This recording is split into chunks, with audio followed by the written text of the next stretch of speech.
Hello everyone, in this video I will show you that how can you create and share guides in Maps on your iPhone.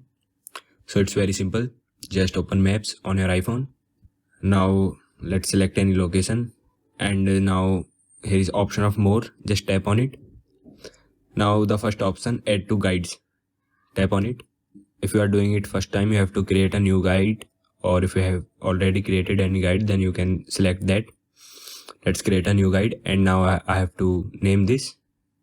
Now I can also add any photo from the gallery by tapping on this icon, or I can just tap on create. Now the guide is created and if I want to view it, so I have to just go to the home and swipe this up.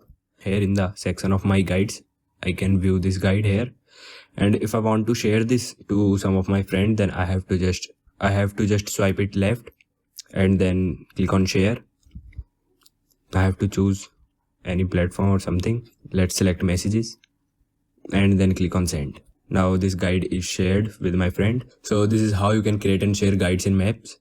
Thank you everyone.